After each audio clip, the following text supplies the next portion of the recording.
Alright, so I think we're going to do a pod review today on the pepper right over here, and this is called the Aji Cito Pepper, and it looks a lot like the Aji Habanero, but they definitely are different because the Aji Habanero does get a little bigger, and it does get like 3 shapes on it, like triangular, where this is generally pretty flat. Now there are a couple on here that kind of look like that, but they're primarily flat or just round as the way they are. And that is the Aji Cito. So let's pick this one and give you a better look at what the Aji Cito looks like. Yeah, that's a nice one. Look at that.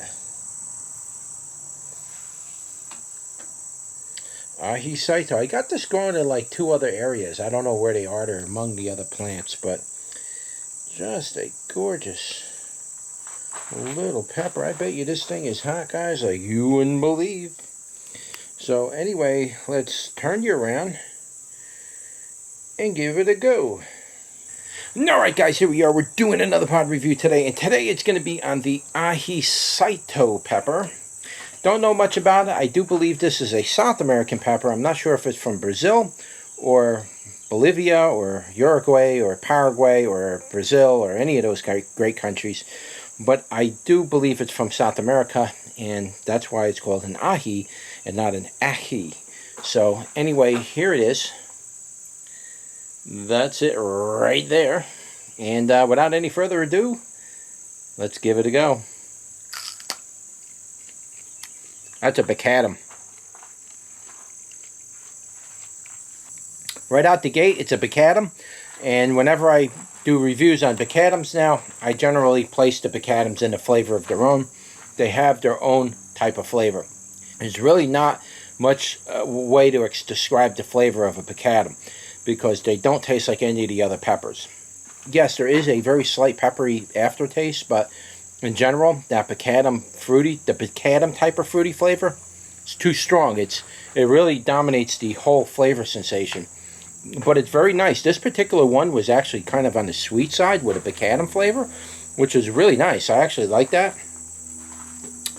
And it's not very hot so far, but there is heat on it. It's just very low right now. It's really not that hot at all. The flavor on this thing is very interesting. It has a very unique type of baccatum type flavor. A very striking and strong flavor-wise. And it's rich. The flavor was very rich, very prominent. Skins are a little thick on it, but that's generally pretty good for drying out your peppers. So if you plan on drying peppers, this is what you'd want to grow. If you're looking to dry peppers and make powders, this is generally what you're going to want to grow, this kind of a pepper. This is a drying pepper. Though you can't eat it fresh if you want, but if you look at the wall thickness on this, you can see it's really thin like a cayenne. This will dry out on the plant even. See, you don't even have to pick these things. A very thin wall, very thick skins. Flavor is absolutely delicious. And if you let them ripen all the way, they get really sweet. Now, as far as the heat goes, it's a very warm, subtle, glowing type of a heat. It's very even, no stinging. It's just warm and heating up the lips a little, heating up the tip of my tongue a little bit. It's warm across the top of my tongue, very slightly. A little bit of a tingle on the tonsils, and that's really it. I'll take another bite and go up, and we'll see if we can bring that heat up. But so far, the heat on this thing is really, really low.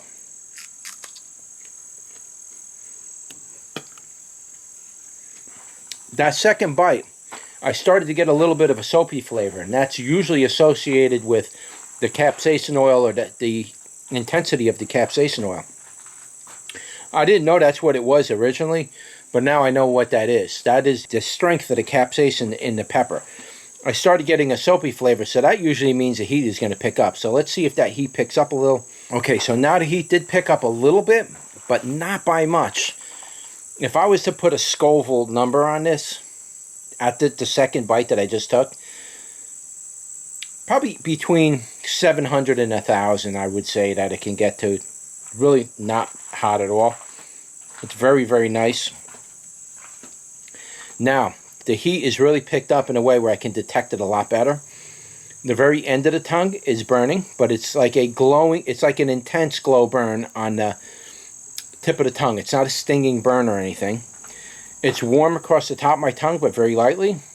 The tonsils are warmed up now. It's a little bit warm going down the esophagus. And my lips are a little bit warm. And that's it. It's not bad at all. You can eat these things all day. The biggest effect you're going to get from it is that burn on the tip of your tongue.